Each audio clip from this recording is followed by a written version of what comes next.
سوال نمبر 1 ہے جو رمضان میں کون سے شیاطین کے جکڑے جانے کا ذکر ہے؟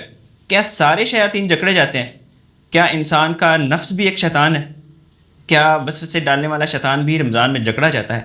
مہربانی فرما کر تفصیلی رہنمائی کریں۔ دیکھیں جی، اس طرح کی کوئی ڈیٹیلز تو احادیث میں نہیں آئی ہیں، صرف بخاری مسلم میں ہے کہ سرکش شیاطین کو جکڑ دیا جاتا ہے۔ کیٹیگوریکل سٹیٹمنٹ نہیں آئی کہ دنیا کا ہر شیطان جکڑ دیا جاتا ہے، کیونکہ جو شیاطین انسانوں میں ہیں وہ تو سب سے زیادہ رمضان میں نظر آ رہے ہوتے ہیں، من الجنۃ والناس۔ یعنی اگر میں کہوں گا تو کسی کو برا لگے گا۔ آپ ذرا بریلویوں سے پوچھیں کہ دیوبندیوں کو گمراہ کرنے والے شیاطین کون ہیں، وہ کہیں گے دیوبند کے علماء۔ دیوبند سے پوچھے وہ کہیں گے بریلویوں کے علماء، اہل حدیث سے پوچھے وہ کہیں گے ان کے علماء، وہ کہیں گے اہل حدیث کے علماء، شیعہ کہیں گے ان کے علماء، وہ کہیں گے شیعہ کے علماء۔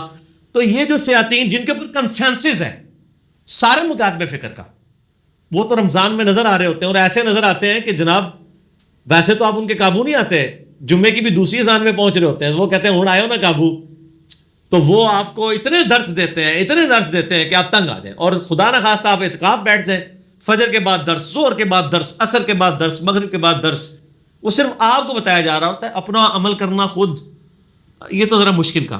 تو یہ شیاطین تو آزاد ہے نا جی، من الجنۃ والناس، جنوں میں سے بھی اور انسانوں میں سے بھی۔ باقی سرکش شیاطین جکڑے جاتے ہیں، چھوٹے موٹے شیاطین تو پھرتے رہتے ہیں۔ انسان کے ساتھ بھی ایک شیطان ہے، صحیح بخاری و مسلم میں حدیث ہے کہ ہر انسان کے ساتھ ایک جن جو ہے وہ اٹیچ کر دیا ہوا اللہ تعالیٰ نے۔ ایک صحابی نے جرت کر کے پوچھا یا رسول اللہ صلی اللہ علیہ وسلم آپ کے ساتھ بھی؟ فرمایا ہاں، لیکن اللہ نے مجھے اس پر طاقت دی، میں نے اس کو مسلمان کر لیا، وہ اب مجھے وہ بھی صرف سچائی کی ترغیب دلاتا ہے۔ نبی علیہ السلام کے ساتھ جو جن ہے وہ مسلمان ہے، یہ دعویٰ کوئی اور شخص کر ہی نہیں سکتا، نہ حضرت ابوبکر عمر عثمان و علی، نہ آپ کے بزرگ بابے، نہ میرے امام۔ میرے تو بابے نہیں ہیں، میرے تو امام ہیں۔ کوئی بندہ نہیں۔ ما ضل صاحبکم وما غوا، تمہارے نبی نہ کبھی بہکے ہیں نہ کبھی بہرا چلے، صرف نبی علیہ السلام کی گارنٹی۔ اس لیے ہم کہتے ہیں امام اعظم ان کو کہیں، امام ان کو مانیں صلی اللہ علیہ وآلہ وسلم۔ باقی ساتھ رہتے ہیں۔ باقی جو نفس ہے یہ شیطان نہیں ہے، ظاہر ہے یہ انسان کا اپنا حصہ ہے، اور روح تو بڑی اچھی چیز ہے، روح تو نفس میں مطمئنہ بھی ہے۔ یا ایتها النفس المطمئنہ ارجعی الی ربک راضیۃ مرضیہ فادخلی فی عبادی وادخلی جنتی۔ اے اطمینان والی جان، اپنے رب کی طرف لوٹ اس حال میں، یہ موت کے وقت اہل ایمان کو خوشخبری دی جاتی ہے کہ تیرا رب تجھ سے راضی، تو اپنے رب سے راضی، آ میرے نیک بندوں میں شامل ہو، میری جنت میں داخل ہو جا۔ تو یہ بھی نفس مطمئنہ بھی ہے۔ انسان کا نفس شیطان نہیں، اور نبی علیہ السلام کی بخاری مسلم حدیث ہے، آپ نے فرمایا یہ کوئی نہ کہے کہ میرا نفس شیطان ہو چکا ہے، اس طرح کے الفاظ نفس کے لیے استعمال نہ کریں، وہ تو روح ہے اللہ کی طرف سے۔ اب اس کو کوئی خبیث بنا دیتا ہے، انسان خود کرتا ہے۔ اللہ نے انسان کو اختیار دیا ہے، انا ہدیناہ السبیل اما شاکرا و اما کفورا، ہم نے ہدایت کا راستہ واضح کیا ہے، چاہے تو شکر گزاری کی روش اختیار کرو، خواہ نہ شکری کی، لیکن اللہ کی طرف بڑھو گے، والذین جاہدوا فینا لنہدینہم سبلنا، جو لوگ ہماری راہ میں کوشش کریں گے ہم اپنی راہیں ان کے لیے کھول دیں گے۔ ہر راہ ان کو خدا تک لے جائے گی، ایک بار سچائی کے ساتھ نکلے تو صحیح۔ تو شیاطین قید کیے جاتے ہیں، لیکن نفس اور بری عادتیں جو آپ کو لگی ہوئی ہیں، ظاہر ہے وہ کوئی سوئچ تو نہیں آف ہونا ایک دم، بل فیکٹ ہمیں نظر آتا ہے کہ اگر پہلے 10 نمازی ہیں تو اب 50 نمازی ہیں، اور ایک ماحول سا بن جاتا ہے۔ اس کا مطلب واقعی محسوس ہو رہا ہوتا ہے کہ سرکش شیاطین جکڑے گئے۔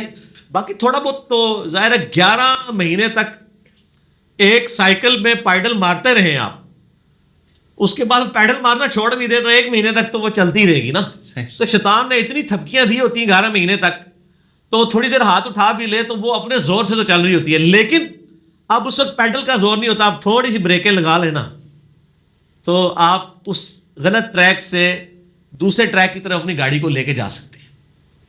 تو یہ ایک موقع دیا جاتا ہے، یہ کہیں نہیں آیا کہ جی اب رمضان آیا تو کوئی مطلب گناہ کرے گا ہی نہیں، ایسے تو نہیں ہے۔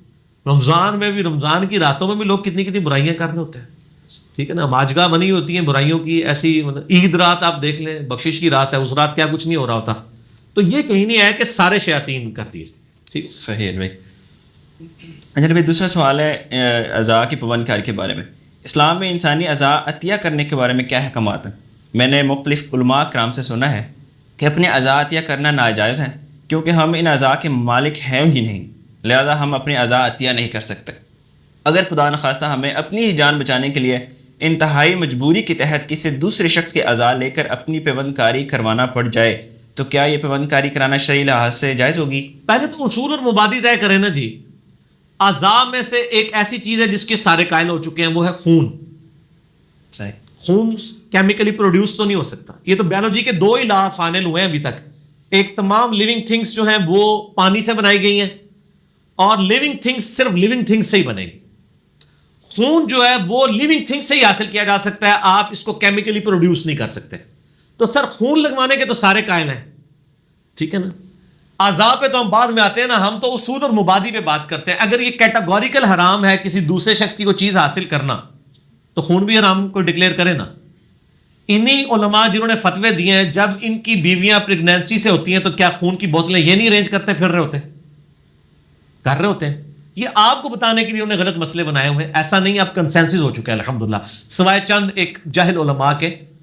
یہ تو بہت بڑی یعنی ایک اللہ تعالیٰ نے ڈسکوری کروائی ہے کہ خون کے ذریعے کسی کی جان بچائی جا سکتی ہے. آپ کو پتا ہے کہ اگلے زمانوں میں جب جنگوں میں لوگوں کا خون ضائع ہوتا تھا, چھوٹے چھوٹے زخم کے اوپر لوگ مر جایا کرتے تھے. صحیح بخاری میں آتا ہے کہ سعد ابن معاذ کو صرف گھٹنے میں ایک تیر لگا تھا, ایکسیسو خون نکلنے سے وہ فوت ہو گئے. آج کسی کے گھٹنے میں تیر لگ جائے اور آپ اس کو ہاسپٹل لے جائیں تو وہ خون بند کر دیں گے, وہ نہیں مرے گا. ایسی دعائیں ہیں. یعنی یہ ٹیکنالوجی اس زمانے میں ہوتی تو کتنے لوگوں کی جانیں بچ جاتی. یہ تو بہت بڑی نعمت ہے اللہ تعالیٰ کی طرف سے. صحیح بخاری میں حدیث ہے, اللہ تعالیٰ نے کوئی ایسی بیماری نازل نہیں کی جس کی دوا نہ ہو. جب وہ دوا اس کے موافق ہوتی ہے تو اللہ کے اذن سے شفا ہو جاتی ہے. تو اللہ تعالیٰ نے یہ انسان کو ایکوائرڈ نالج دی ہے نا, knowledge obtained through observations and experiments. تو یہ خون والا اگلے زمانوں میں جب جنگوں میں لوگ زخمی ہوتے تھے تو خون کے ایکسیسو نکلنے سے مر جایا کرتے تھے. خون کو روکنے کے لیے پھر داغ لگایا جاتا تھا, یعنی گرم کر کے نیزے کی نوک یا کسی لوہے کی چیز کو گرم کر کے نا اس زخم کے اوپر لگاتے تھے تو وہاں سے جل جاتا تھا, تو وہاں سے پھر خون رسنا بند ہو جاتا تھا. آج کل بھی آپ دیکھ رہے ہیں جو ماڈرن آپریشن ہو رہے ہیں نا, ان میں خون کی بوتلیں بھی ریکوائرڈ نہیں ہوتی ہیں, خون نکلتا ہی نہیں ہے. خون نکلتا ہی نہیں ہے کیونکہ وہ ساتھ ساتھ ویلڈ کرتے جاتے ہیں, داغ دیتے جاتے ہیں. ٹھیک ہو گیا. تو اس زمانے میں یہ معاملہ تھا. لیکن اگر زخمی کو داغ دینے کے دوران جتنا خون نکل چکا ہے وہ اتنا نکل گیا کہ اب وہ خون ڈالنے کی ٹیکنالوجی کوئی نہیں ہے تو بندے نے مر ہی جانا ہے نا. اچھا, آپ کو پتا ہے کہ اس وقت بھی لوگ کوششیں کرتے تھے, خون لگایا کرتے تھے, بعض کا لوگ بچ جاتے تھے, بعض کا مر جاتے تھے. کیونکہ اگر بلڈ گروپ ڈفرنٹ ہوگا, میرا بلڈ گروپ بی پازیٹیو ہے الحمدللہ, میرا بلڈ گروپ واقعی بی پازیٹیو ہے اور میں ہے بھی بی پازیٹیو ہوں, پازیٹیو رہے, ٹھیک ہو گیا. اب میرا بی پازیٹیو ہے, اس وقت یہ ایکسیسو پایا جاتا ہے بی پازیٹیو. بی پازیٹیو والے کو اگر اے پازیٹیو بھی لگا دیں اس کی ڈیتھ ہو جائے گی. نیگیٹو کا تو سوچے بھی نا, صرف ایک بلڈ گروپ ہے, کیڑا جی, او نیگیٹو. ہاں وہ سب کو لگ جاتا ہے, ٹھیک ہے. او پازیٹیو, اچھا او پازیٹیو. اچھا بات یہ ہر بات میں میڈیکلی آپ دیکھ لیجیے گا, میں ایسے ہی بتا رہا ہوں. اس وقت لوگ خون لگاتے تھے, بعض بچ جاتے تھے, بعض مر جاتے تھے کیونکہ کلوٹ بن جاتے تھے. پھر بعد میں انسان کو پتا چلا کہ یار یہ تو بلڈ گروپ بھی ہوتے ہیں اور وہ ایک گروپ دوسرے کو نہیں لگا سکتے. کرتے کرتے کرتے آج الحمدللہ اس چیز یہ میچورٹی کے ایوالو ہو چکا ہے یہ معاملہ. تو خون کے اوپر سارے قائل ہو چکے ہیں. جب یہ پوری ڈاکٹرائن کلیئر کریں گے نا, اب آپ اس کی جزیات میں آئیں, اعضاء کے اوپر آ جائیں. پھر خون کے بھی تو آپ مالک نہیں ہیں, پھر آپ کیوں لوگوں کو دیتے ہیں؟ بھائی قرآن میں واضح آیا ہے سورۃ النحل کے اندر کہ جان بچانے کے لیے اگر آپ کو حرام بھی کھانا پڑتا ہے تو آپ اتنا کھا لیں کہ جان بچ جائے. اس میں خنزیر کے حرام ہونے کا, بہتے ہوئے لہو کا, مردار کا, اور جو چیزیں غیر اللہ کے نام پہ اس کا ذکر آیا کہ یہ نہیں کھانی, اور کہا کہ اگر مجبوری ہو تو بس اتنا لے لو. یہ 4 جگہ قرآن حکیم میں ہے, سورہ الانعام کے اندر بھی آیا اور سورہ نحل کے اندر ڈیٹیل کے اندر ہے. اس میں تو ساتھ یہ بھی آیا کہ کلمہ کفر بھی بکنا پڑے جان بچانے کے لیے تو جائز ہے, دن میں اگر ایمان ہے تو آپ یعنی یہ سارے معاملات. تو اگر یہ بالفرض حرام بھی ہے بقول ان علماء کے, تو کیٹاسٹرافک کنڈیشن میں کسی کی جان کو بچانے کے لیے اگر بلڈ کوئی ڈونیٹ کرتا ہے یہ ثواب کا کام ہے, اور جو بلڈ لیتا ہے اس کو لینا ضروری ہے. جان بچانا تو فرض ہے, صرف ایک چیز ہو کہ یہ بلڈ بیچا نہ جائے. یہ فی سبیل اللہ ہونا چاہیے, اللہ کی طرح. بیچنا حرام ہے. آپ اپنے اعضاء دے سکتے, مرنے کے بعد اپنی آنکھیں ڈونیٹ کر دیں. آنکھیں بھی لوگ سمجھتے ہیں پتہ نہیں ڈھیلا ہی نکال لیں گے, اور یار اتنا سا لینس ہے جو نکالتے ہیں, وہ ڈھیلا اپنی جگہ ہی ہوتا ہے, ٹھیک ہے. دل بھی اب تو ڈونیٹ ہو جاتا ہے. جگر تو زندہ بندے کا بھی کاٹ کے لے سکتے ہیں, وہ دوبارہ سے پورا ہو جاتا ہے. گردہ ایک ہو, ایک کے ساتھ آپ زندگی گزار سکتے ہیں, ایک ڈونیٹ کر سکتے ہیں. اس طرح کے اعضاء اگر کوئی ڈونیٹ کر دیتا ہے کسی زندہ بندے کی بیماری کو دور کرنے کے لیے, کسی کو کینسر ہو گیا, تو یہ تو ثواب کا کام ہے, اس کے اوپر کوئی گرفت نہیں ہوگی انشاءاللہ تعالیٰ. یہ تو کیٹاسٹرافک کنڈیشن ہے, کوئی شوق کے لیے تو نہیں کسی کا گردہ لگوا رہا. تو جب آپ سورۃ النحل میں آیا کہ آپ کلمہ کفر بھی بول سکتے ہیں, آپ حرام بھی کھا سکتے ہیں جان بچانے کے لیے, تو سر یہ ایک اصول طے ہو گیا نا. اس اصول میں اعضاء کی پیوند کاری بھی آ جائے گی, اس میں بلڈ ڈونیشن بھی آ جائے گی, اس میں پوسٹ مارٹم کا مسئلہ بھی آ جائے گا, سارے مسئلے اس کے اندر کور ہو جائیں گے.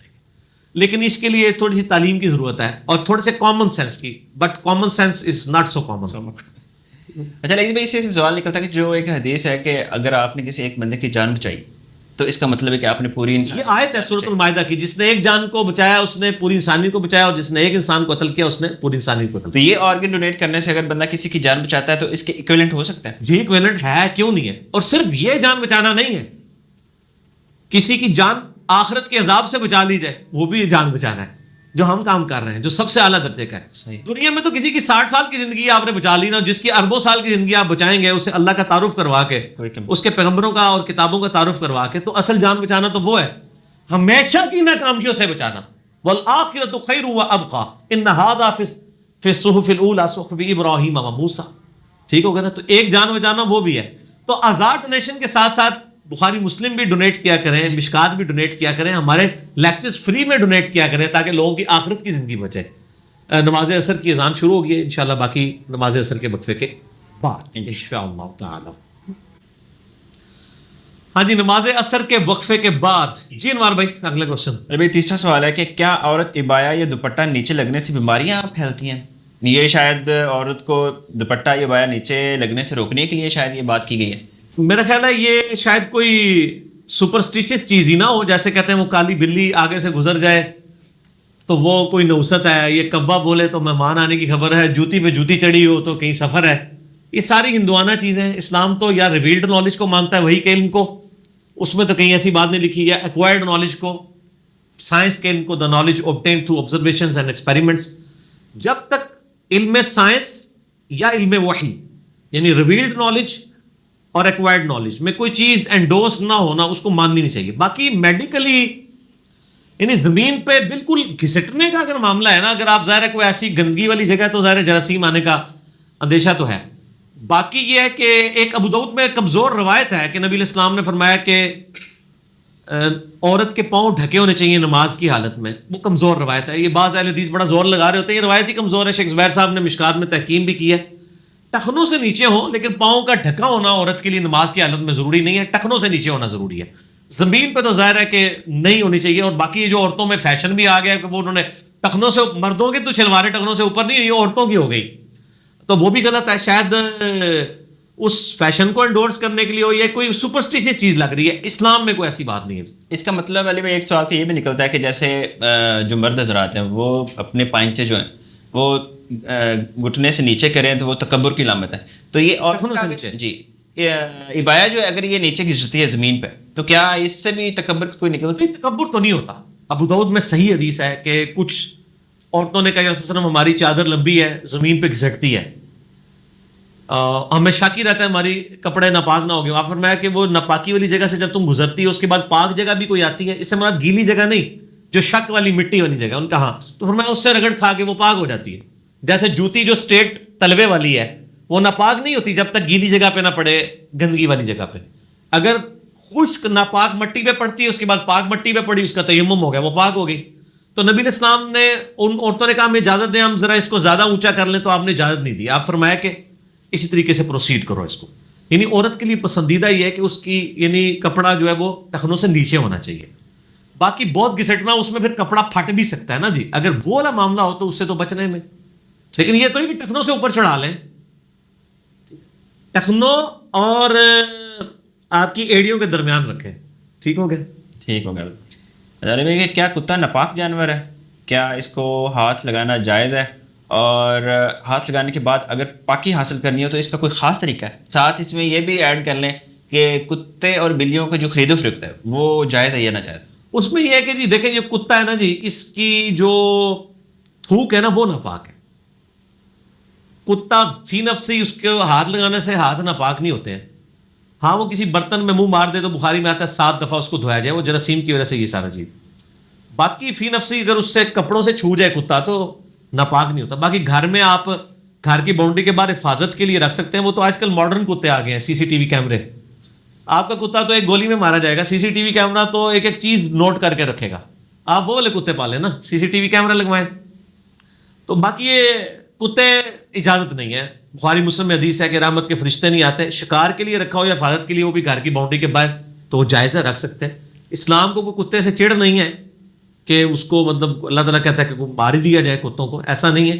لیکن ظاہر ہے کہ جس طرح ول آف گاڈ ہے, اس نے کچھ شریعت میں کچھ چیزیں رکھ دی ہیں ایسی کہ ان سے بچنے میں عافیت ہے, اور وہ اللہ کی پسندیدہ ہے.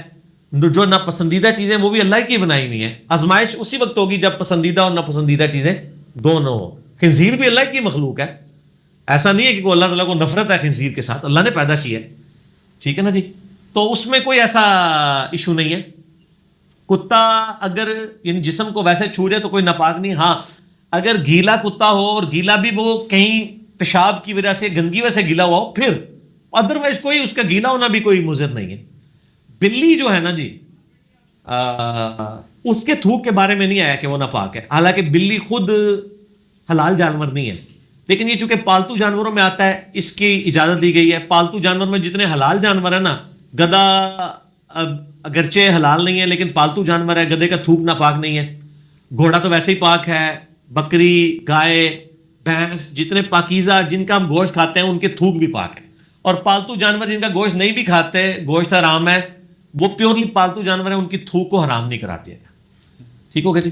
تو باقی خرید و فروخت بلیوں کی تو اسلام میں نہیں ہے. لیکن کتا تو ظاہر ہے جو اب ٹرینڈ ہوا کتا ہے وہ اچھی کوالٹی کا, وہ تو آپ خریدیں گے تو کوئی مسئلہ ہوگا. اس میں یعنی فقہی اختلاف پایا جاتا ہے.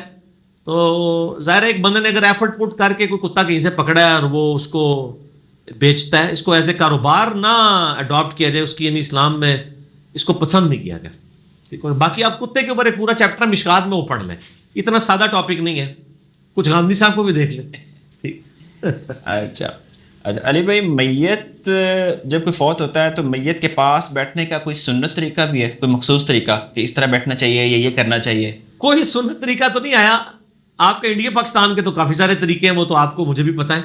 باقی یہ کہ میت کو آپ بوسہ دے سکتے ہیں. بخاری میں حدیث موجود ہے, حضرت بکر نے آ کے نبی علیہ السلام کی میت کو بوسہ دیا. میت کو بوسہ دے سکتے ہیں, ہاتھ لگا سکتے ہیں. بیوی خاوند کو غسل دے سکتی ہے, خاوند بیوی کو غسل دے سکتا ہے مرنے کے بعد. میرا اس کے اوپر کلپ بھی یوٹیوب کے اوپر ریکارڈڈ موجود ہے. بس یہی کہ اس کے لیے دعائیں مغفرت کریں اور مرتے ہی اس کے غسل کا اہتمام کریں. یہ پوری رات رکھی رکھتے ہیں, پھر دفنانے سے گھنٹہ پہلے غسل دیتے ہیں. فوراً غسل دیں, اس کے بعد دوبارہ غسل دینے کی ضرورت نہیں ہے. اگر کوئی پخانہ وغیرہ نکل بھی آئے تو کوئی ایشو نہیں, فوراً غسل دینا چاہیے. یہ کام میت کے ساتھ کرنا چاہیے. غسل دے کے اس کو کپڑے پہنا, وہ جو اس کا کفن ہے وہ پہنا دیں. بس یہ کام کرنے کا, بجائے یہ کہ آپ اس میت کو پوری پوری رات پڑی رہتی ہے. باقی اس کے لیے یہ کوئی نہیں ہے کہ آپ نے اس کے پاس بیٹھ کے وہ قرآن پڑھنا ہے یا کلمہ اونچی آواز سے پڑھنا ہے. یہ تو ہے کہ مردے جب کوئی بندہ مرا نہ ہو, نزا کے عالم میں ہو, اس وقت اس کو کلمے کی تلقین کی جائے, اس کے پاس کلمہ پڑھا جائے تاکہ اس کا آخری کلام لا الہ الا اللہ ہو جائے. باقی جو مر گیا آپ تو اس کے لیے دعا ہی کر سکتے ہیں اور کچھ نہیں کر سکتے. موجودہ دور میں علی بھائی موبائل سے تصویریں لے کے اور خاص جائز ہے کیا سوشل میڈیا پہ اپلوڈ کرنا, اسپیشلی کس میں کرتے ہیں, اس سے کوئی کمائی کرتے ہیں؟ نہیں کمائی نہیں, کہ میرے والد یا والدہ جو ہے وہ فوت ہو گئے ہیں تو اپنے دوست احباب کو, ظاہر آج کل سوشل میڈیا جو ہے وہ اچھی بات ہے, ایسا کرنا چاہیے. میں کہتا ہوں حاج عمرے کی تصویریں سوشل میڈیا پہ نہ لگائیں, اپنی نیکیوں کو نیلام نہ کریں. لیکن ظاہر ہے کہ ایک بندہ باہر کے ملک پڑا ہے تو میت کی شکل دیکھنا تو نبی علیہ السلام کی سنت ہے. آپ خود صحابہ کی میتیں آ کے دیکھا کرتے تھے. ایک بندہ انگلینڈ سے نہیں آ پا رہا اور وہ قریبی عزیز بھی ہے, وہ چاہتا ہے چلو میں آخری دیدار کر لوں, اس کے لیے تصویر اتار لی جائے تو ضرور اتارنی چاہیے. بلکہ یہاں تو کسی اور وجہ سے بھی اتارنی پڑ جاتی ہے. شیخ زبیر علی صاحب فوت ہوئے نا تو دیوبندیوں نے, بریلویوں نے پراپوگنڈا کیا جی شیخ زبیر صاحب کی شکل ہی بگڑ گئی ہے. حالانکہ ان کی تصویر یعنی اس وقت یہ موقع نہیں تھا کہ اتاری جاتی. پھر اہل حدیثوں نے بیچاروں نے اسپیشلی ان کی میت کی تصویر اتار کے اس کو اپلوڈ کیا فیس بک پہ کہ دیکھو کوئی نہیں بگڑی. میں کہتا ہوں بگڑ بھی جائے, یہ چیز کا ثبوت نہیں ہے کہ وہ بندہ نیک نہیں تھا یا نیک تھا. حضرت ابو عبیدہ ابن جرح کی طاعون کے مرض میں وفات ہوئی ہے, ٹاؤن میں تو اتنے بڑے بڑے پھوڑے جسم پہ نکلتے ہیں, تو بڑے سونے ہو کے فوت ہوئے ہوں گے وہ. یہ خوبصورتی سے کو فرق پڑتا ہے. حضرت امیر حمزہ کے ناک کان سب کچھ کاٹا گیا, جب ان کی میت رکھی ہوگی تو بڑی خوبصورت ہوگی. ان چیزوں میں کوئی فیصلے نہیں ہونے, فار گاڈ سیک ان چیزوں کو بھول جائیں. اور وہ حضرت ابوبکر کی حدیث 1387 بخاری کی یاد کر لیں, جب اما عائشہ نے کہا کہ آپ کے لیے نیا کفن, ان کا نبی علیہ السلام کو دو کپڑوں میں اور تیسرا تھا اس میں دفنایا گیا تھا, مجھے میرے کپڑوں میں ہی دفنانا.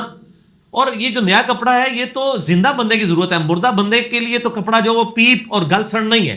حضرت ابوبکر اپنے لیے کہہ رہے ہیں, ان کو تو کسی نے نہیں کہا کہ حضرت یہ آپ اپنی گستاخی خود کر رہے ہیں. اس ٹائم گستاخیاں والا معاملہ نہیں تھی ہوتا انڈیا پاکستان بڑھنے تو بعد آیا تھا مسئلہ, ٹھیک ہو گیا. اور اس میں تو میں نے بڑی حیران کن بات مارا, کلپ بھی چڑھایا حضرت ابوبکر کا علم غیب. حضرت عائشہ سے پوچھتے ہیں نبی علیہ السلام کس دن فوت ہوئے تھے, ان کا سوموار کے دن. پوچھا آج کون سا دن ہے, کہا سوموار. تو ان کا میں اللہ سے امید کرتا ہوں میں آج ہی فوت ہوں گا.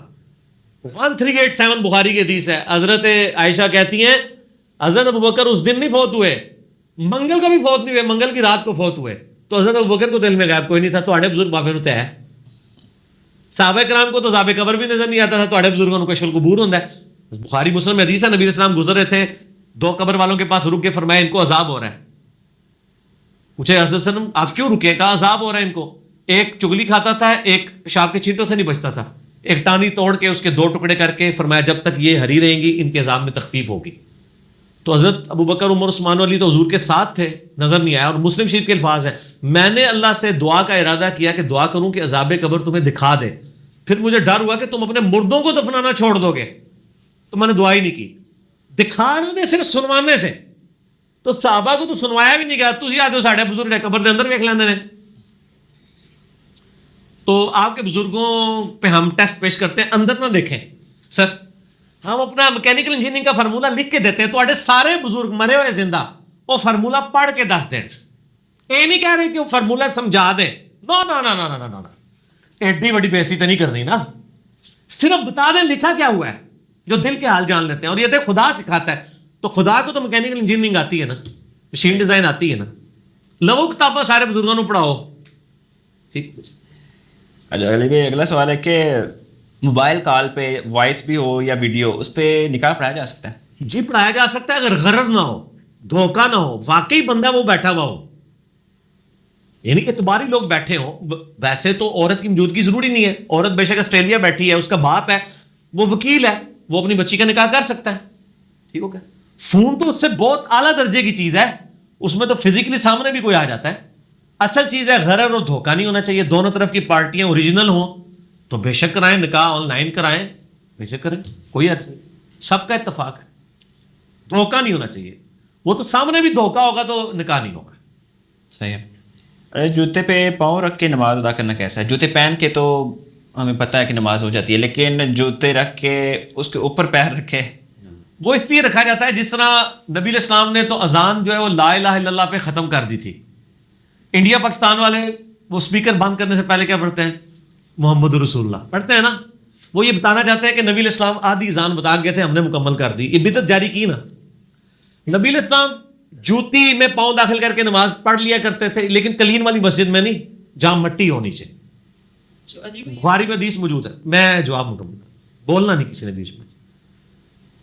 تو آپ صلی اللہ علیہ وآلہ وسلم نماز مکمل کر لیا کرتے تھے جوتیوں کے اندر, قالین والی میں نہیں. جس مسجد میں فرش ہے مٹی کا پیوڈ, جوتیوں میں نماز پڑھے. اور جوتیاں بھی آپ والی نہیں جن کے نیچے گندگی پھنس جاتی ہے, فلیٹ جوتی ہو. یہ جاگر وغیرہ ہوں گے تو اس میں تو آپ نماز نہیں پڑھیں گے جب تک آپ کو یقین نہ ہو بیچ میں گندگی والا معاملہ آپ صاف ہے تو ٹھیک ہے, پھر پڑھیں, اس میں بھی کوئی حرج نہیں. تو جوتیوں میں نماز پڑھ سکتے ہیں. نبی صلی اللہ علیہ وآلہ وسلم نے پڑھی ہے, اس کا جواز موجود ہے. آج بھی ہمارے فوجی حضرات سیاچین میں جوتیوں سمیت ہی نماز پڑھتے ہیں. ٹھیک ہے. اور اس میں آپ اگر جرابیں ایک دفعہ وضو کر کے پہن لیں تو جوتیوں کے اوپر ہی مسح کر کے پڑھ سکتے ہیں, کوئی حرج نہیں ہے. 5 نمازوں تک, اور مسافر ہیں تو 15 نمازوں تک. اب کیا ہوا کہ ان کو جوتیوں والی یہ حدیثیں تو ہضم نہیں ہوتی تھی. انہوں نے ایک تیسرا راستہ, وہ جس طرح کلمہ مکمل کیا نا اذان کے بعد لا الہ الا اللہ محمد رسول اللہ, انہیں کہا یار جوتی, لوگ کہیں گے جوتی نماز پڑھا ہے. انہوں نے کہا کہ جوتی نکالو اور پھر جوتی کے اوپر کھڑے ہو. تو لگ پھر بھی پشکار ہے سرکار, کھلوتے تو جوتی دے ہوتے ہی ہونا. پاویں جوتی کے اندر پاؤں داخل کر کے کوئی کھڑا ہوا ہے یا اس کے اوپر یوں کھڑا ہوا ہے, نیچے تو جوتی, نیچے سے جوتی ہے نا, لگتے پشکار ہی ہے نا. چاہے آپ سارے ادھر رکھیں, پاؤں ادھر رکھیں, پاؤں ادھر کریں, سارے ادھر, کمر تو درمیان میں ہی رہے گی نا. تو یہ پاکستان انڈیا نے جس طرح ان کے مولویوں نے اذان مکمل کی نا, کسی نے درود شریف لگا کے, کسی نے محمد رسول اللہ لگا کے, اقامت کے بعد بھی لگا کے, تو انہوں نے نا یہ اس میں تھوڑی سی نا ریمیڈی کی ہے, حالانکہ اس کا فائدہ کوئی نہیں ہوا. تو جوتی اگر آپ نے پہنی ہے صاف ستھری ہے تو جوتی سمیت نماز پڑھیں, اور اگر آپ کو جوتی پہ شک ہے تو پاؤں نکال کے اس کے اوپر کھڑے نہ ہوں, جوتی نکال کے پیچھے کریں. صحیح ہے. اور ننگے پاؤں زمین پہ کھڑے ہو کے آپ نماز جنازہ میں زیادہ تر مسئلہ ہوتا ہے یہ گراؤنڈ وغیرہ تو وہ آپ پڑھ سکتے ہیں, کوئی نہیں. ٹھیک ہو گیا. چلے سوال ہے کہ موٹر سائیکل سے میں گر گیا ہوں اور چوٹ لگ گئی ہے, پاؤں پہ چوٹ لگنے کی وجہ سے ڈاکٹر نے جو دوائی لگائی ہے اس میں کہتے ہیں کہ پانی بالکل نہیں لگانا کیونکہ اس میں پیپ پڑ سکتی ہے. تو اس صورت میں وضو کیسے کیا جائے؟ ٹھیک ہے, وہ تو میں نے بتایا سورۃ النحل کے اندر کیٹاسٹرافک کنڈیشن میں تو آپ کلمہ کفر بھی بول سکتے ہیں. احادیث کے اندر موجود ہے, نبی علیہ السلام نے اس کی اجازت مرحمت فرمائی ہے کہ آپ مسا بھی کر سکتے ہیں. زخم تو بہت بڑی چیز ہے, سردی سے بچنے کے لیے آپ کو کہا گیا ایک دفعہ وضو کر کے پہن لیں اور اس کے بعد جرابوں کے اوپر یا موزوں کے اوپر مسا کر لیں. پٹی پہ بھی آپ صرف مسا کریں گے, دھوئیں گے نہیں. آپ نے جو پٹی کی ہے اس جگہ پہ آپ ہاتھ کو گیلا, یہ نہیں کہ شوربا ہو ٹپک رہا ہو, نہیں, ایک بار گیلا کیا بالکل جسٹ تری رہ جائے ہلکی سی, پھر ایسے اوپر سے پھیرتے, انف ہے, اینف ہے, کوئی مسئلہ. لیکن یہ ڈاکٹر پرہیزگار بھی ہونا چاہیے. چھوٹے موٹے ڈاکٹر تو ویسے ہر چیز کے اوپر وضو بھی چھڑوا دیتے ہیں, یہ دیکھیں واقعی اگر آپ کو یقین ہو تو. ٹھیک ہو گیا. صحیح بات. علی بھائی, جماعت کے ساتھ نماز پڑھتے ہوئے اگر دھیان بٹ جائے اور نماز کی ترتیب بھی دھیان میں نہ رہے تو کیا امام کی موجودگی میں بھی سجدہ سہو ہو سکتا ہے؟ امام کی موجودگی میں تو امام چونکہ آپ کو لیڈ کر رہا ہے, آپ کی جو ایسی غلطیاں ہیں جو فرائض میں نہیں آتی ان کی کمپنسیشن امام کی وجہ سے ہو جائے گی. مثلا کوئی بندہ جو ہے وہ امام کے پیچھے نماز پڑھتے ہوئے اس نے سجدہ چھوڑ دیا, 2 کی بجائے 1 سجدہ کر دیا, تو اب سجدہ تو فرض تھا, تو اب امام کی کمپنسیشن نہیں ہوگی, آپ کو پڑھنی ہوگی, نماز دوبارہ ہی پڑھنی ہوگی یا اس کے سلام پھیرنے کے بعد 1 رکعت مکمل کرنی ہوگی. البتہ سبحان ربی العظیم بھول گئے آپ, سبحان ربی الاعلیٰ بھول گئے, یا تشہد کے بعد دعائیں بھول گئے, تشہد تو فرض ہے اور درود شریف کا چھوٹا سا حصہ بھی, اس کے بعد والی چیزیں بھول گئے یا اسکپ ہو گئی تو آپ کی نماز ہو جائے گی, سجدہ صاحب نہیں کریں گے. امام کے پیچھے جو غلطیاں اس طرح کی ہوتی ہیں ان کے لیے سجدہ صاحب کرنا ضروری نہیں ہوتا. امام کی جو نماز ہے وہ خود بخود کور کر جائے گی مقتدی کی نماز کو. ٹھیک. سرکاری اداروں میں جب بندہ ریٹائر ہوتا ہے تو جو رقم ملتی ہے جس کو پروویڈنٹ فنڈ کہتے ہیں اور ساتھ پینشن بھی ملتی ہے, کیا یہ جائز ہے؟ جی پی فنڈ کے اوپر میرا یوٹیوب پہ کلپ بھی ہے, G P F government provident fund کے اوپر زکوٰۃ کا مسئلہ, اس پہ زکوٰۃ بھی بنے گی اور یہ جائز بھی ہے. اور اس کو آپ البتہ یہ انٹرسٹ فری کروانا چاہیے, جس طرح ہم نے اپنے ادارے میں انٹرسٹ فری کروایا ہوا ہے کہ سود سے پاک اس کو کروائیں, یہ آپشن موجود ہوتا ہے. اگر آپشن موجود نہ ہو اور کمپلسری ہو جی پی ایف فنڈ, تو جیسے ہی جی پی ایف ملے, اگر آپ کی زندگی میں مل جائے تو آپ سود والی رقم علیحدہ کر لیں اسٹیٹمنٹ کو دیکھ کے, اور وہ بغیر ثواب کی نیت کے کسی کو غریب کو دے دیں یا کسی اچھے کام میں لگا دیں. ثواب کی نیت حرام مال پہ نہیں ہو سکتی, حلال پہ ہوگی. اور اگر آپ مر گئے اور پچھلوں کو پھر سختی سے وصیت کر جائیں. لیکن جس کے پاس آپشن موجود ہے کہ انٹرسٹ فری کروا سکتا ہے, وہ اس امید پہ نہ لے کے میں خود لے لوں گا انٹرسٹ اور پھر بعد میں, نہ, وہ فری کروائے, کیونکہ اس کے پاس تو موجود تھا آپشن, لا یکلف اللہ نفسا الا وسعہا. دیکھیں ایک عام حالت میں جراثیم انہیل کر رہے ہیں, لیکن ایک میں نے امرود کاٹا اس میں کیڑے آ گئے اور میں کہوں میں عام حالت میں بھی اتنے جراثیم کھاتا ہوں, چلو یہ بھی کیڑے کھا لوں, یہ تو نہیں ہوگا.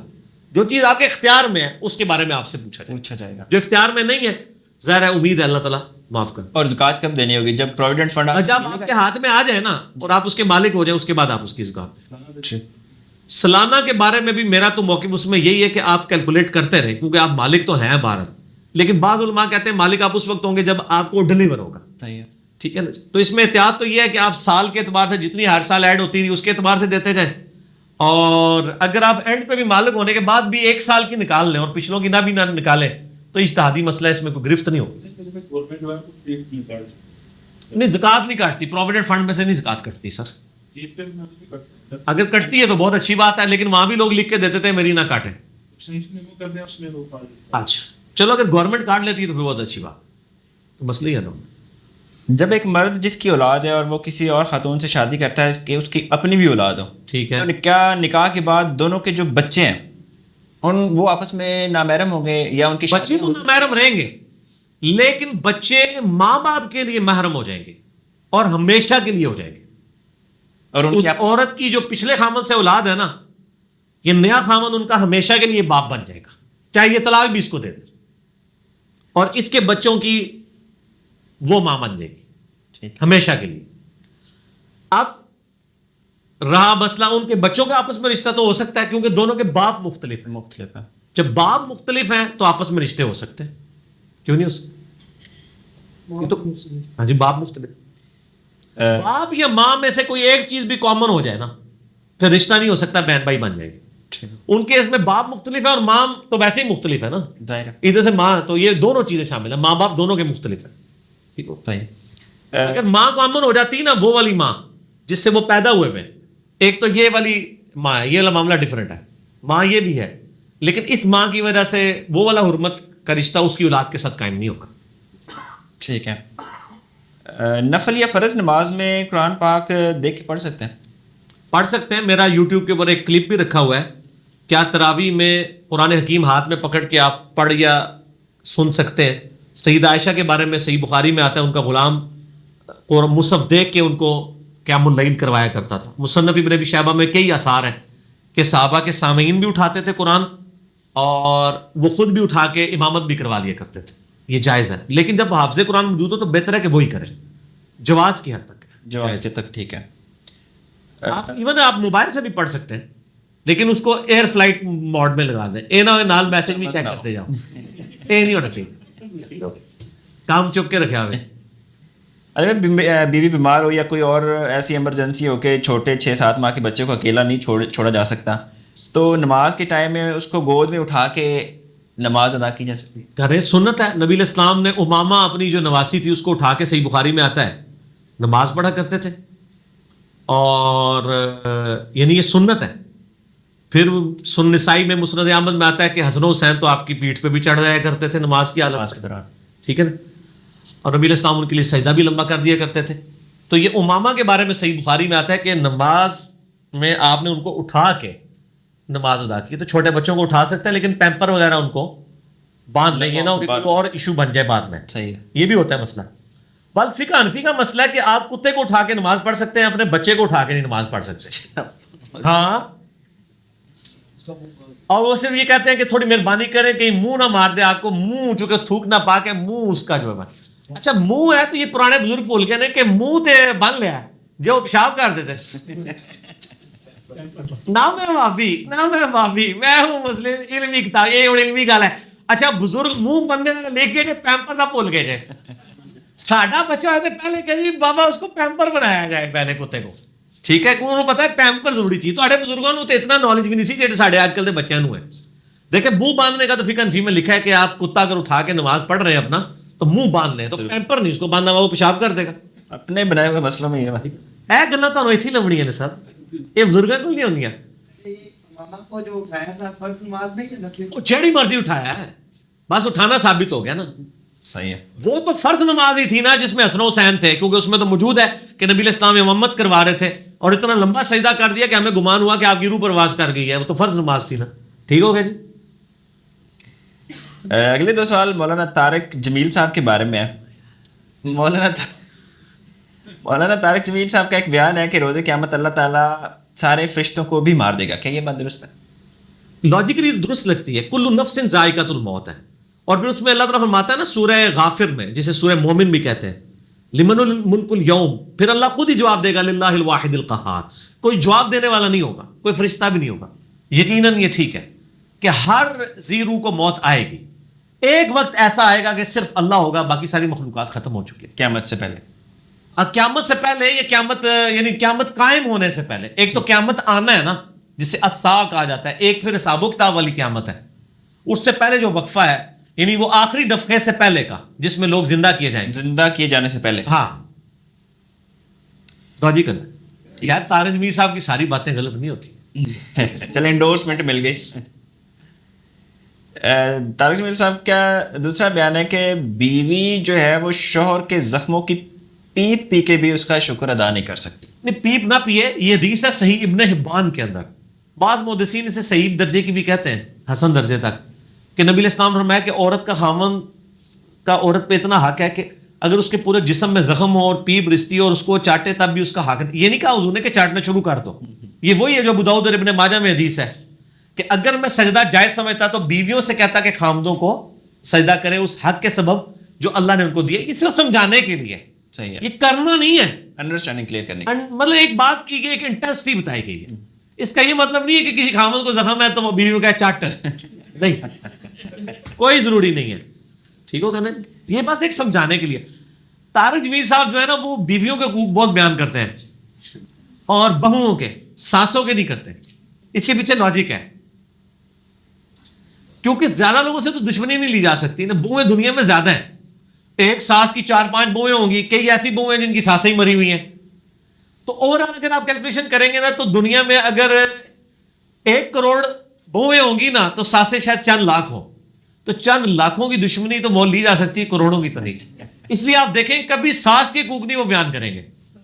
یہ ریالٹی ہے کہ ساس سے زیادہ تر ظالم ہے اور بہوؤں کے ساتھ ہی ظلم ہو رہا ہے, لیکن بالکل ون سائڈڈ بھی نہیں چلے جانا چاہیے. صحیح بات. ایک بندے کا سوال ہے کہ پرائیویٹ اسکول میں کام کرتا ہوں اور مالک جو ہے وہ میرا ہندو ہے, وہ فوت ہو گیا ہے. اب تمام سٹاف جو ہے وہ شمشان گھاٹ میں گیا ہے, تو کیا میں بھی وہاں جا سکتا ہوں اور ان کے گھر پہ تعزیت کے لیے اگر تعزیت کے ضرور جائیں ان کے گھر میں, لیکن ان کی مذہبی ایکٹیویٹی میں شامل نہ ہو. ٹھیک ہے, بلکہ آپ کی تو مسلمان ایسی مذہبی ایکٹیویٹی کر رہے ہیں کہ مسلمانوں کی ان مذہبی ایکٹیویٹیز میں سوائے جنازے کے شامل نہیں ہونا چاہیے. ہندوؤں کو تو آپ چھوڑ ہی دیں, یہ کیا کچھ نہیں کر رہے ہیں. تو آپ ان کی مذہبی ایکٹیویٹی میں مشابہت نہ کریں. جو ابو داؤد میں حدیث ہے جو جس قوم سے مشابہت کرے گا اس میں سے شمار کیا جائے گا, وہ مذہبی مشابہت ہے. ویسے یہ پینٹ شرٹ اور موبائل فون یہ وہ چیزیں اس میں نہیں آتی ہیں. تو مذہبی ایکٹیویٹی میں تعزیت کے لیے ضرور جائیں, اور تعزیت کے لیے یہ نہ کہیں کہ اللہ تعالیٰ اس کی مغفرت کرے. وہ تو قرآن میں واضح ہے سورہ توبہ میں, کسی مومن کے لیے شائع نہیں ہے کہ چاہے اس کے قریبی رشتہ دار ہی اگر شرک کے حال میں مریں کہ ان کے لیے دعائیں مغفرت کرے. آپ بس ان سے یہ تعزیت کریں کہ جی وہ ہمارے اچھے دوست تھے, بڑے خوش اخلاق تھے, ہمارے ساتھ اچھا معاملہ کیا انہوں نے, اور اللہ تعالیٰ آپ کو اس معاملے میں صبر دے. جو آپ کا یہ لاس ہے اس کے اوپر آپ کو اللہ تعالیٰ صبر دے. ٹھیک ہے, بس اس کیا یہ سچ ہے جب کوئی لڑکا پیدا ہوتا ہے تو اللہ تعالیٰ فرماتے ہیں جاؤ تم دنیا میں اور اپنے والد کی مدد کرو, اور جب کوئی لڑکی پیدا ہوتی ہے تو اللہ تعالیٰ فرماتے ہیں جاؤ تم دنیا میں تمہارے والد کی مدد. قرآن میں تو اللہ تعالیٰ نے کہیں نہیں فرمایا ہوا, حدیث میں کہیں فرمایا ہوا, حدیث قدسی میں تو دکھا دیں. اچھا باقی لوگ تو بس تقریریں سن کے تو میرے پیچھے آ جاتے ہیں, علی بھائی کسی نے یہ کہہ دیا, کسی نے یہ کہا. یار ان سے آپ لوگ کیوں نہیں پوچھتے ہیں, ان کو آپ نے کھلی ڈیل کیوں دی ہوئی ہے. ہم تو حدیث کا نمبر نہ بتائیں تو کہتے ہیں جی وہ مسلم تو دسیا سی نمبر نہیں سی دسیا, نمبر تو دسیا سی چیپٹر نہیں سی دسیا. ساڈے کو تو اتنے لاڈ اپنے مولویوں نے کھلی چھٹی دیتی ہوئی ہے. ٹھیک ہے نا جی, ہاں عادت ڈالی ہے, اچھی بات ہے, ہم عادت ڈالتے ہیں. ٹھیک ہے نا جی, سوال ان سے بھی پوچھے جاتے ہیں لیکن ریفرنس پتہ نہیں کیوں وہ یہاں پہ آ کے مانگتے ہیں, ادھر سے ریفرنس مانگنے کی بھی ہمت نہیں ہوتی. پیشنٹ کے ساتھ جو یورین کا بیگ ہوتا ہے وہ آپریٹ سے پہلے یا بعد میں مجبوری کے طور پہ, تو اس دورانیے میں نماز ادا کرنے کا کیا حکم ہے؟ نماز ادا کر سکتے ہیں, ظاہر وہ کیٹاسٹرافک کنڈیشن میں ہے جی. اب یہ نہیں کہا جائے گا کہ وہ مسلسل پیشاب نکل رہا ہے اور یا وہ پلید اس نے اپنے ساتھ چیز لگائی. کیٹاسٹرافک کنڈیشن میں آپ کر سکتے ہیں, کوئی حرج نہیں, جائز. آپ موبائل کے ساتھ کر رہے ہیں کچھ, چھوڑ دو یار تھوڑی دیر موبائل دی جان. اچھا بہن کا نکاح ہوا ہے کچھ دن پہلے لیکن رخصتی نہیں ہوئی. اب کچھ لوگ بول رہے ہیں کہ 4 مہینے کے اندر ملنا نہیں تو نکاح ختم ہو جاتا ہے. نہیں, نکاح تو نہیں ختم ہوتا. نبی علیہ السلام کا بھی مطلب کم از کم 2 سال کے بعد 3 سال کے بعد رخصتی ہوئی ہے, صحیح بخاری میں آتا ہے. 6 سال کی عمر میں اما عائشہ سے نکاح ہوا ہے, 9 سال کی عمر میں رخصتی ہوئی ہے. 3 سال تو نبی علیہ السلام کا نکاح نہیں ٹوٹا. یہ جھوٹ مشہور کیا ہوا ہے. پروویڈنٹ فنڈ جو کہ ملازم کے نام پہ کمپنی کے اکاؤنٹ میں جمع ہوتا ہے, اس پہ زکوٰۃ دینی ہوگی جبکہ وہ پیسے ابھی ملازم کے نام پہ, یہ میرے خیال میں ایڈریس کر دیا آپ نے.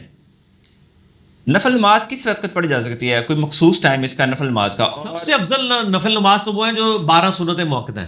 اور کیا فرض نماز کے لیے کوئی ایسا وقت ہے صحیح مسلم میں, ہاں صحیح مسلم میں حدیث ہے کہ مرد کی فرض کے بعد سب سے افضل نماز وہ ہے جو گھر میں پڑھتا ہے. تو سنتیں گھر پڑھیں, فجر کی 2 سنتیں, ظہر کی 8 سنتیں, 4 پہلے 4 بعد والی, بعد میں 2 موقع ہیں 2 غیر موقع ہیں, مغرب کے بعد 2, عشاء کے بعد 2 اور 3 وتر. تو بے شک گھر پڑھیں زیادہ افضل ہے. اور نمازوں کے اوقات کے اوپر میرا مسئلہ نمبر 30 ہے ڈیٹیل کے ساتھ, وہ آپ دیکھ لیں کہ کن اوقات میں نمازیں منع ہیں, کس میں آپ پڑھ سکتے ہیں. ٹھیک ہے. کچھ لوگ گائے کے بچوں کے بچپن میں سینگوں کی جگہ دوائی لگا کے سینگ ختم کر دیتے ہیں ہمیشہ کے لیے, کیا ایسے جانوروں کی قربانی لگ جاتی ہے؟ نہیں بچنا چاہیے جی سر, آپ نے ان کا اوریجنل حسن ہی ختم کر دیا. ہم تو کہتے ہیں خسی جانور کی بھی قربانی نہیں کرنی چاہیے, تو یہ آپ نے حسن بگاڑ دیا. ایک ویسے بونے بکرے ہیں قدرتی طور پہ جن کے یعنی سینگ نکلتے ہی نہیں ہیں جی, ایسے کوئی بکرے ہوتے ہیں تھوڑے سے گم ہوتے ہیں اندر ہی اوپر, وہ زیادہ بات ہے, لیکن جان بوجھ کے تو نہیں, ان میں ڈس آرڈر نہیں آنا چاہیے. وہ تو قرآن میں واضح ہے, والا آمرنہم فلا یغیرن خلق اللہ, سورہ نساء آیت نمبر 119.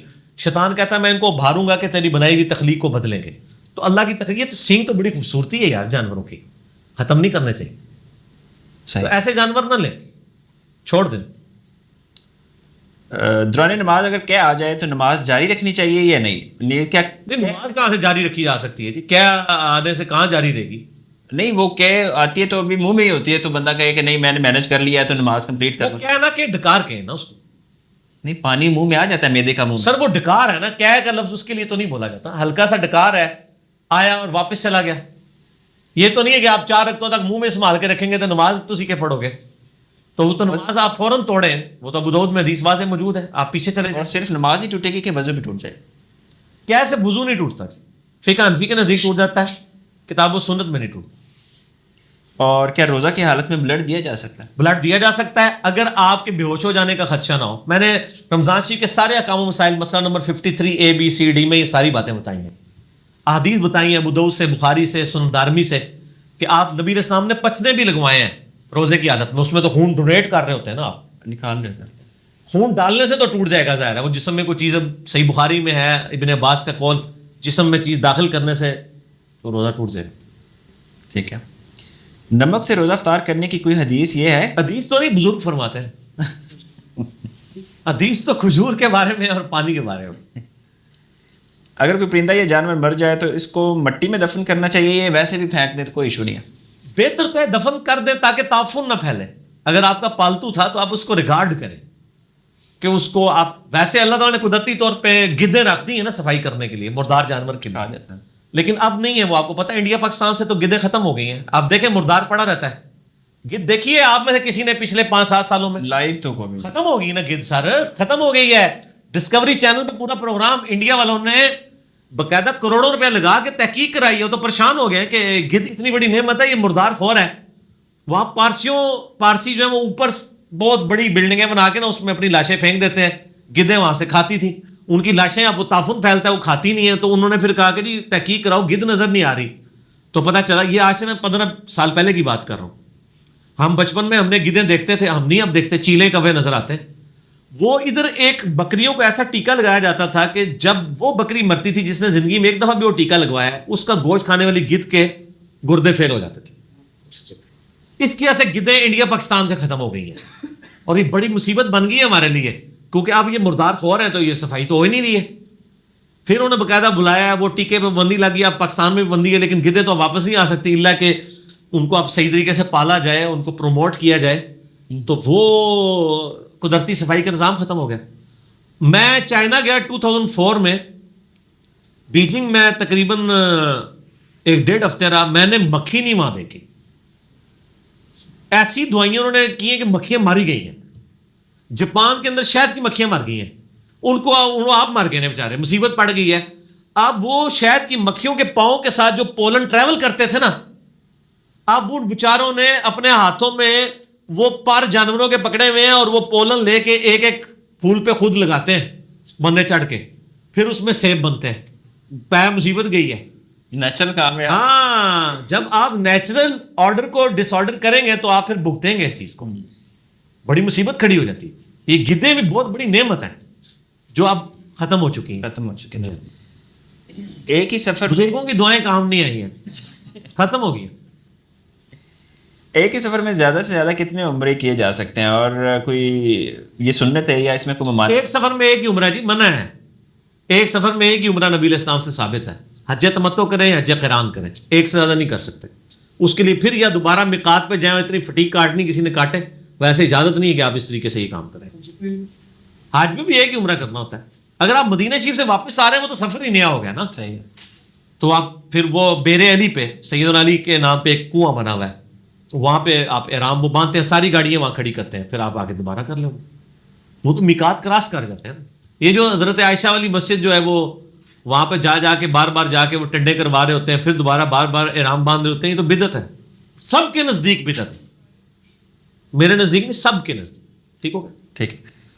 ابھی میں رنگ کا کام کرتا ہوں, ہاتھ پاؤں صاف کرنے کے بعد بھی رنگ لگا رہتا ہے. اس طرح کے اور بھی کئی کام ہیں جس میں کام کے دوران نا وہ لیئر چڑھ جاتی ہے ہاتھوں پہ. ہاں, وہ عمومی کام ہے نا, پیٹ کا یا عورتوں کے ناخنوں میں آٹے کا لگ جانا, ان کے لیے وہ صاف کرنا ضروری نہیں. جن کا عمومی کام ہے, جو کبھی کبھار کرتے ہیں وہ صاف کریں, ان کو اسی طریقے سے ایکسیپٹ کیا جائے.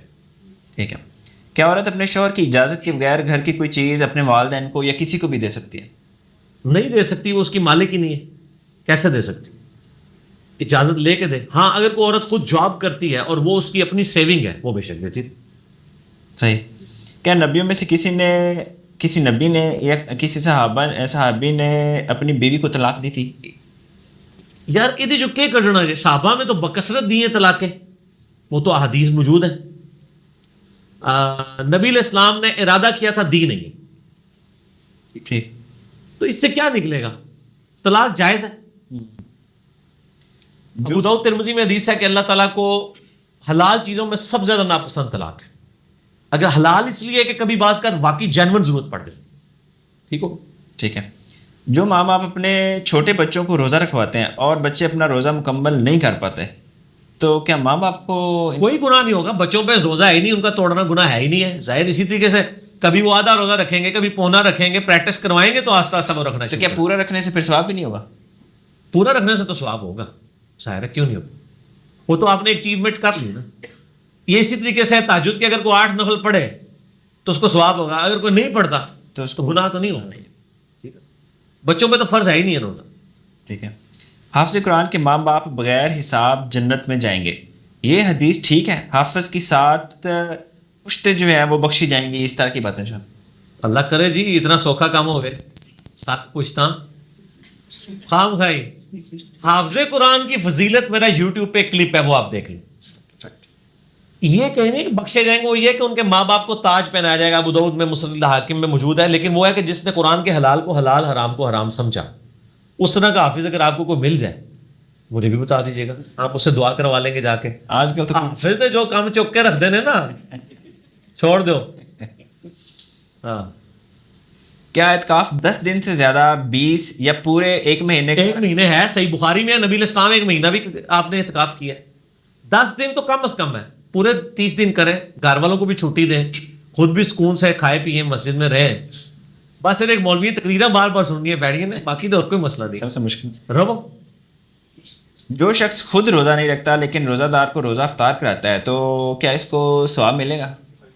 دیکھو جی کیسا سوال آیا جی. خود نہیں رکھتا, لوگوں نے رکھواتا ہے. بلیک میلر ہے بڑا بڑا. یہ اسی طریقے سے ایک بندے نے پوری زندگی خود قرآن کھول کے نہیں پڑھا, اب اس کی میت پہ سارے گھر والے قرآن کھول کے پڑھ رہے ہیں, تو سر کیا ہوگا؟ جب فرائض ہی پورے نہیں کیے, نوافل سے کیا ہو؟ اللہ کرے اس کی نیکیوں کے سبب اللہ تعالیٰ اسے توفیق دے دے کہ وہ سچائی کے راستے پہ آ جائے. بس یہی ہم دعا کر سکتے ہیں, باقی اللہ نے فیصلہ کرنا جی. صحیح ہے. میرے پاس 2 پلاٹ ہیں, میری نیت ان کو فروخت کر کے ذاتی استعمال کے لیے گاڑی اور گھر بنانا ہے, ان پر زکوٰۃ؟ جی ظاہر سیونگ ہے آپ کی, یہ تو بڑی شہری والا آپ کام کر رہے ہیں. اس کا تو مطلب ہے کسی کے پاس 50 تولے سونا ہے تو وہ ایک پلاٹ لے کے جی زکوٰۃ ہی کوئی نہیں. جو آپ کی سیونگ ہے یا مال تجارت ہے, چاہے وہ کسی فارم میں بھی ہے, اس پہ زکوٰۃ لگے گی. زکوٰۃ کے قدیم اور جدید 70 احکام و مسائل, مسئلہ نمبر 95B دیکھ لیں, میں نے اس میں بتایا. ٹھیک ہے. قسطوں پر لی گئی چیز کی زکوٰۃ قسطیں پوری ہونے کے بعد ادا کرنا ہوتی ہے یا قسطوں کے دوران بھی ہم ادا کرتے ہیں؟ کیڑی چیز ہے زکوٰۃ قسطیں لی اور آپ زکوٰۃ اس کی دینا چاہ رہے ہیں؟ گاڑی کی تو زکوٰۃ نہیں ہوتی, موٹر سائیکل کی زکوٰۃ نہیں ہوتی. تو پھر یہ شاید کو پلاٹ اس کی یعنی کاروبار کی نیت سے لیا ہو تو ظاہر جب آپ پورے مالک ہوں گے اسی کے بعد ہی دیں گے.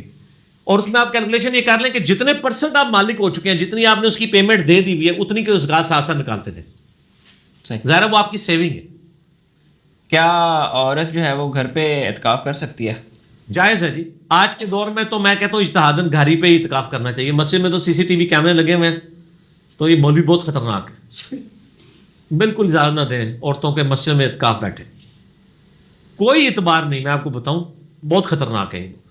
اس طریقے سے ہوٹلوں میں بھی اپنی فیملیوں کو نہ لے کے جائیں. آپ ایک ٹینٹ خرید لیں، اگر آپ نے کہیں کا خان ناران جانا ہے، ایک ٹینٹ خرید کے اس ٹینٹ میں آپ رہ لیں. ہوٹلوں کے کوئی حالات نہیں ہیں. ان لوگوں نے آج کل ایسے ایسے سی سی ٹی وی کیمرے آ گئے ہیں، یعنی وہ آپ سمجھ لیں بال پوائنٹ کی جو سامنے بال ہے نا، پن اسپائی کیمپ. اسپائی اس طرح کے کیمپس جو ہیں وہ آئے ہوئے ہیں، پتہ نہیں کہاں کہاں انہوں نے فٹ کیے ہوئے ہیں. پھر وہ یوٹیوب پہ ویڈیوز چڑھتی ہیں، پھر عورتیں خودکشیاں کر لیتی ہیں. تو جناب ضرورت کیا ہے کہ آپ ان جگہوں پہ جا کے رہتے ہیں؟ ٹھیک ہے نا، کوئی حالات نہیں، قطن نہیں. اور یہ فطرانے کا کیا مقصد ہے اور یہ کیوں ادا کیا جاتا؟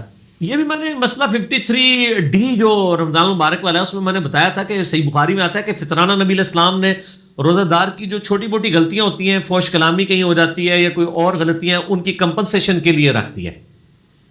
اللہ تعالیٰ نے یہ یعنی نبی علیہ السلام کے ذریعے رکھوایا ہے، اس لیے فطرانہ دیا جاتا ہے. اور یہ فرض ہے؟ فرض ہے. اگر کوئی بہت غریب ہے تو بے شک نہ دے. ٹھیک ہے.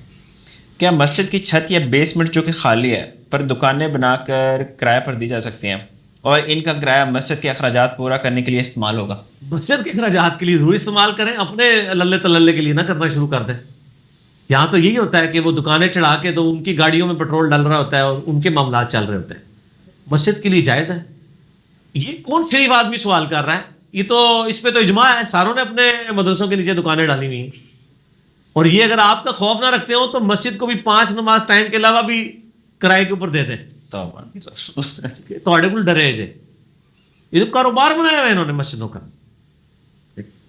میں نے دیکھے کئی بار آپ کو بتایا کہ ایک اسٹوڈنٹ فارغ ہوتا ہے مولوی، وہ سائیکل پہ ہوتا ہے، سال کے بعد موٹر سائیکل اس کے نیچے آتی ہے، 2-3 سال کے بعد گاڑی بھی آ جاتی ہے، اس کے بعد ڈرائیور بھی آ جاتا ہے. تنخواہ پوچھے تو کہتا ہے 10,000 ہے. یہ 10,000 ریال ہے، یہ 10,000 ڈالر ہے.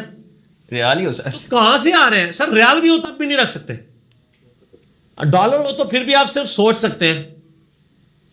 ٹھیک ہے نا جی. یہ مطلب کیا کر رہے ہیں یہ لوگ؟ کیا کر رہے ہیں؟ چندہ ان کے قبضے میں، آفیشیل تنخواہ تو 10,000 ہے. پرکس تھوڑی سمجھ پرکس اس کو کہا جاتا ہے نا. ٹھیک ہے، فرنج بینیفٹس.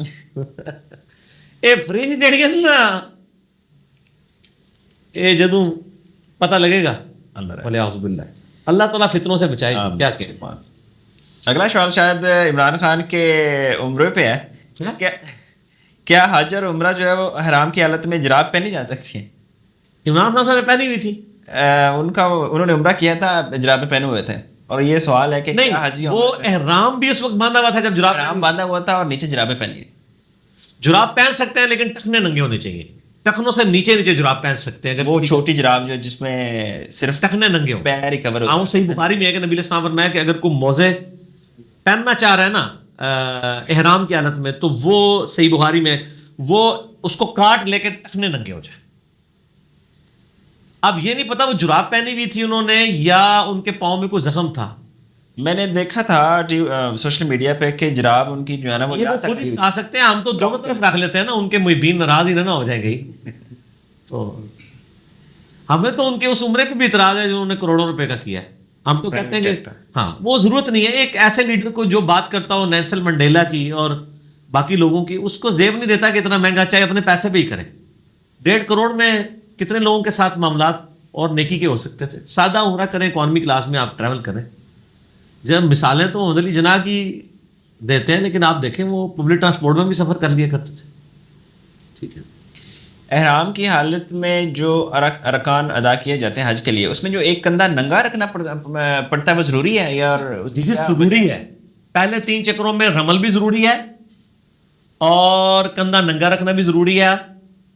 اور یہ صرف احرام کی حالت میں، اس کے علاوہ جو طواف ہے ان میں تو ننگا نہیں رکھنا ہوتا. اور نہ آپ نے یہ کندھا جو ہے وہ صفا مروہ کی سعی کے دوران ننگا رکھنا ہے. اور نہ اگر طواف کے دوران قرآن نماز کا ٹائم ہو جائے پھر آپ نے اس کو اتار کے تو پورا کندھے پہ لے کے تو اس طرح نماز پڑھنی ہے. کندھا ننگا ہوگا تو نماز نہیں ہوگی.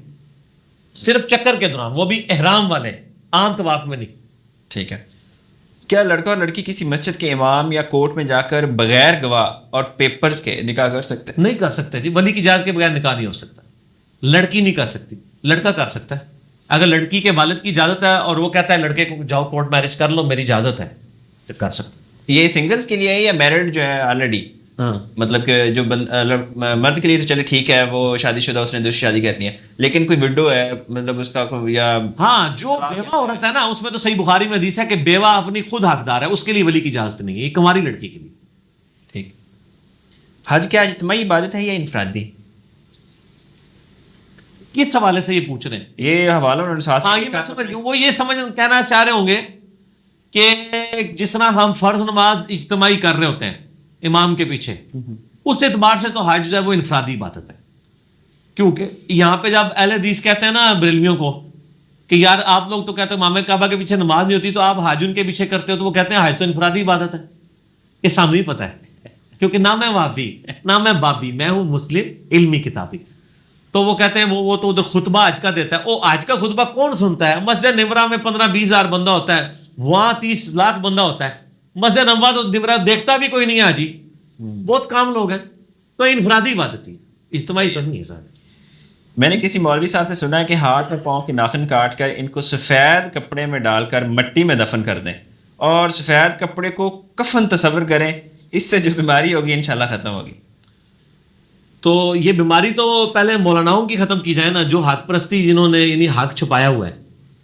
تو ان کے ناخن کاٹ کے سفید کپڑے میں رکھیں کہ اگلی دفعہ یہ بخاری مسلم سے ممبر پہ آ کے نماز کا طریقہ بتاتے ہیں کہ نہیں، یہ بیماری ان کی ختم ہوئی ہے کہ نہیں. کیونکہ روحانی بیماریوں کے ختم کرنے کی بات کر رہے ہیں کہ جسمانی کہ دونوں. جسمانی لگ رہا ہے، سوال سے تو جسمانی لگ رہا ہے. اچھا جسمانی لگ رہا ہے. تو قرآن و حدیث میں ایسی کوئی بات نہیں ملتی، ہمارے علم میں تو کوئی ایسی بات نہیں. مسجد میں جو قاری ہیں ان پہ دوران بیان یا وہ نعت پڑھ رہے ہیں وہ پیسے پھینکنا جائز ہے؟ اب تو جو پھینکنے والے ہیں وہ خود بھی مخالفت کرتے ہیں کہ ویل نہ پھینکی جائے. ویسے اگر کوئی امام مسجد کی یا کسی نعت خان کی جو شرکیہ نعت نہ پڑھتا ہو یا تلاوت کرنے والے کی خدمت کرنا چاہتا ہے تو ویسے ضرور کرے، لیکن ایسے دکھا کے تو نہ کرے، ریاکاری تو نہ کرے، تو غلط ہے. مقصد ہی ان کا مجھے لگتا ہے طوائفوں والا ایک بدعت ہے جو مسلمانوں میں آ گئی ہے، اسی سے ہی ڈیڈکٹ کیا گیا. اور تو کوئی نبی علیہ السلام ہمارے زمانے میں تو ایسا نہیں ہوتا تھا. کیا اعتکاف میں بغیر سم کے موبائل رکھنا ٹھیک ہے؟ جو ہم صرف نیت یہ ہو کہ ہم اس پہ تقاریر سنیں. نہیں سیم والا بھی رکھیں، کوئی حرج نہیں ہے. کون کہتا ہے؟ ضرورت کے تحت ہی رکھا ہوا ہے نا آپ نے. اب دیکھیں کئی ایسے علماء ہیں جن کے ساتھ لوگ رابطے میں رہتے ہیں، ان سے مسائل پوچھتے ہیں، وہ اعتکاف بیٹھ جاتا ہے. اب لوگ موبائل پہ وہ دین کی خدمت ہی کرتے ہیں. مطلب وہ یہ تو نہیں ہے کہ وہ اپنی بیوی کے ساتھ گپے مارتا رہے یا اپنی منکوہا کے ساتھ. منگیتر کا تو کنسیپٹ اسلام میں نہیں، منکوہا ہی میں بات کروں گا. صحیح، وہ والا کام نہ ہو. بہتر تو ہے کہ اس کے بغیر ہی، تاکہ ایک ٹوٹل ڈیڈیکیشن کے ساتھ. باقی جو اس کو یوز کرنا چاہتا ہے قرآن پڑھنے کے لیے، احادیث کے لیے، سم نکال کے ضرور کرے. گھر پہ رابطہ کر سکتا ہے فون پہ؟ کر سکتا ہے، کیوں نہیں کر سکتا. ہاں گھر جا بھی سکتا ہے، کھانا کھانے کے لیے، ٹوائلٹ کے لیے. تو میں نے بخاری مسلم سے حدیثیں بتائی ہیں. حضرت صفیہ نبی علیہ السلام کو ملنے کے لیے آئیں تو آپ ان کو گھر تک چھوڑنے کے لیے آئے تھے اس میں اعتکاف کی حالت میں. اور راستے میں رات کا یعنی دوپہر یعنی رات کا بڑا ایک تاریک وقت تھا. پہلے تو آپ گپ شپ کرتے رہے، پھر چھوڑنے گئے. راستے میں کچھ صحابہ کھڑے تھے، آپ نے فرمایا یہ میری بیوی تھی، کوئی غیر محرم عورت نہیں تھی. تو صحابہ نے کہا رسول اللہ آپ کے ساتھ ہم بدگمانی تو نہیں کر سکتے. تو آپ نے فرمایا کہ شیطان انسان کے جسم میں خون کی طرح دوڑتا ہے. یہ وہاں پہ آپ نے فرمایا تھا. صحیح. تو یعنی نبی کے بارے میں بدگمانی کر کے کہیں کافر نہ ہو جاتے وہ. تو آپ نے اس سے یہ بھی پتا چلا کہ لیڈر کا کام ہے کہ وہ اپنے فالوورز کو ڈکلیئر کرے. یہاں اکثر علماء جو ہے نا ممبروں پہ سنا رہے ہوتے ہیں. حضرت عمر سے ان کے بیٹے نے پوچھ لیا کہ جی یہ کرتا کہاں سے سلوایا؟ انہوں نے کہا مجھے 2 چادریں ایک بیٹے نے گفٹ کی، ایک میری تھی، تو میں نے سلوا لیا. ایک چادر میں تو میرا یہ لباس نہیں بنتا تھا. وہ ممبر سے جیسے ہی مولوی اترے نا، آپ اس سے پبلکلی پوچھ لیں کہ حضرت صاحب یہ آپ نے گاڑی اور یہ باڈی گارڈ اور یہ اتنے جدادیں کہاں سے بنا لی ہیں؟ آپ بھی ذرا کلیئر کر لیں ذرا ممبر پہ چڑھ کے جس طرح حضرت عمر نے کیا ہے. تو پھر آپ کی وہ اکرام مسلم کریں گے. جو ہی خود تقریر کر کے اترا ہے نا سر، آپ اس سے نہیں پوچھ سکتے. میرا دعویٰ ہے، پوچھ کے دیکھ لیں کہ سر آپ کا کون سا سورس آف انکم ہے. آپ حضرت عمر کی مثالیں دیتے پھر رہے ہیں، آپ کے اپنے نعت کے ہیں. گستاخی ہو جائے گی، اس سے گستاخی ہو جائے گی. حضرت عمر کی نہیں ہوتی تھی، یہ ان کا زیادہ مرتبہ ہے کہ ان کی ہو جاتی ہے. کیا مرد کی شلوار ہر وقت ٹخنوں سے اوپر ہونی چاہیے یا صرف نماز کے لیے یہ؟ نہیں جی، ہر وقت ہی ہونی چاہیے. میرا آپ یوٹیوب پہ جا کے کلپ لکھیں پینٹ فولڈ کرنا تو آپ کو پتہ چل جائے گا. اس میں نے بتایا کہ مرد کے لیے ٹخنے ننگے کرنا عام حالت میں بھی سنت دائمہ متواترہ مسلسل ہے. صحیح. تکبر ہو یا نہ ہو. باقی اگر کوئی نیچے رکھتا ہے اس کے اوپر ہم شرعی حکم وہ والا نہیں لگائیں گے کہ یہ تکبر کے طور پہ بغیر تکبر، وہ اللہ فیصلہ کرے گا. آپ کو ہم یہی ترغیب دلائیں گے کہ نبی علیہ السلام نے اس کی ترغیب دلائی. ٹھیک ہو گیا.